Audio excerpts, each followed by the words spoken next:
तो day job से हो सकता है आप छुट्टी ले लें, पर कुछ ना कुछ तो करते ही रहना पड़ेगा, नहीं तो खलियर हो जाएंगे।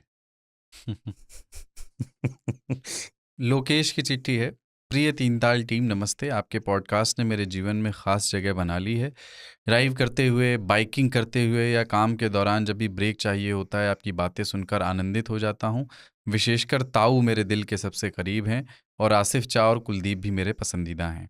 मुझे हिंदी में अपने कौशल को सुधारने का एक अच्छा बहाना मिल गया है और आपके पॉडकास्ट का बड़ा योगदान है इसमें।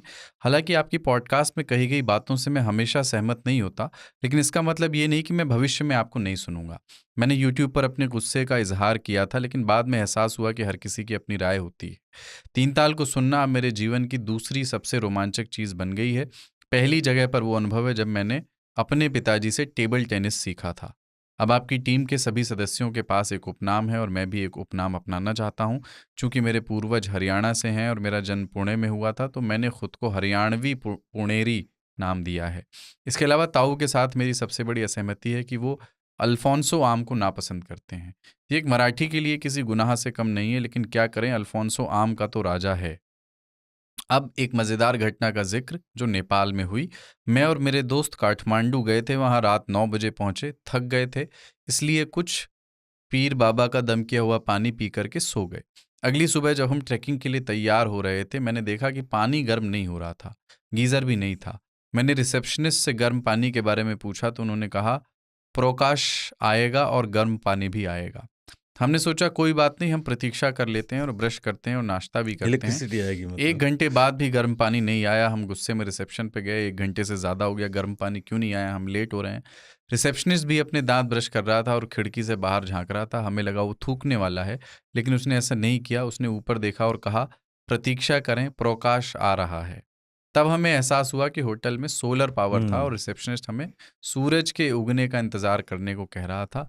हम हंसी के मारे गिर पड़े और 10-15 मिनट हंसते रहे। अंत में आसिफ चा से आखिरी सवाल, ऑलिव ऑयल ड्रिंक और भरा हुआ दम का मतलब क्या है? आपके पॉडकास्ट का आनंद लेते हुए, लोकेश। यार लेकिन आज कितना भाई लोकेश, इंटरेस्टिंग, एक बात दीपक, प्रकाश, सूर्य हाँ, बहुत हो रहा है। बहुत हरा है। एक बात लेकिन देखना, मैं सबसे जो सुन रहे हैं, हम जो कहते हैं उससे सहमत तो होना ही नहीं। हाँ, हम तो एक बात कह देते हैं, मतलब किसी की बात से सहमत मत होना। और वैसे भी सहमति और असहमति की तलाश में भी क्यों रहना। हाँ, सबके अपने अपने विचार हैं, सबकी अपनी अपनी यात्रा है, डेस्टिनेशन सबका एक है, बस यही दिमाग में रहना चाहिए। बाकी अपन सहमत क्यों है, सहमत होंगे ना। अब जैसे आपको अच्छी बात है। टेनिस खेलना था, आपके पिताजी ने सिखाया, बहुत अच्छी बात है। मेरे चाचा ने 3 पत्ता सिखाया, आपने अपना किस्मत लेकिन है। इन्होंने उस सुंदर अनुभव के साथ दूसरे नंबर पर तीन ताल को रखा है। हाँ हाँ, बहुत बड़ी बात है। पहला वो पिताजी वाला, ऑफकोर्स पिताजी से सीखा, वो कुछ भी चीज़ नहीं बोलना चाहिए। अगली चिट्ठी है वैभव मिश्रा की। ताऊ खांचा और सरदार को नमन, जय हो। ताऊ को सेवानिवृत्त होने की शुभकामना। तीसरे पत्र का प्रारंभ एक दरख्वास्त से कि अगर संभव